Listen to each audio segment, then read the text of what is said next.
გადავწყვეტე ვიდეოს სახით გიპასუხოთ კი დავიკელი 10 კილო მაქვს უკვე დაკლებული დავდივარ ენდოკრინოლოგთან ვუსმენ ვუჯერებ რასაც მეუბნება ყველაფერს სხვა დღეში მინიმუმ ლიტრა ნახევარი 2 ლიტრა წყალი ანუ სიცხეს რაც შეეხება ფიზიკური აქტივობაც დავამატე და ხედავთ რომ აუზე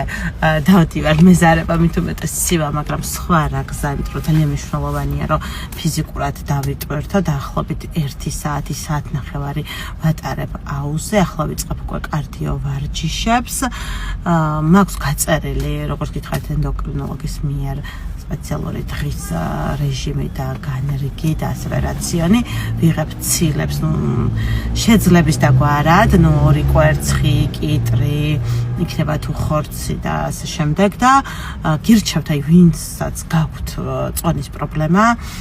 მიხვიდეთ კარგ ენდოკრინოლოგებთან საბედნიეროდ საქართველოს და მოკლედ აღმოჩნდა რომ ჩემს ორგანიზმში იმაზე მეტი ცხიმია ვიდრე უნდა იყოს და სასწრაფოდ დავიწყოთ ამ პრობლემის მოგვარება.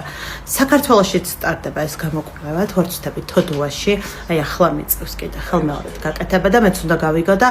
აუცილებლად თუ დაგაინტერესდებათ ეს ამბავი გაგიზიარებთ სად ტარდება რა ღირს და როგორ მოკლედ და მე აი აქვე დაგიტოვეთ მე ფოტოს რომელ გამოკვლევაზეა საუბარი. მე ახლა დავდივარ ნინო ჯიქურაულთან, თუმცა პირადი გამოცდილებით შემიძლია გირჩიოთ ნინო დოლიძე, შოთა ჯანჯღავა, ლაშა უჩავაი, საოცარი ენდოკრინოლოგები არიან და შეგიძლიათ მეხვიდეთ კონსულტაციაზე მათთან. მე შარშან თურქეთში ფლორეს ნაითინგელ ჰოსპიტალში გავიკეთე სრული ჩეკაპი, მოგხსენებათ ფეხის ოპერაცია დამჭირდა და შემდეგ ბარემი ვიყავი და გავიკეთე ჩეკაპი და აი იქ როცა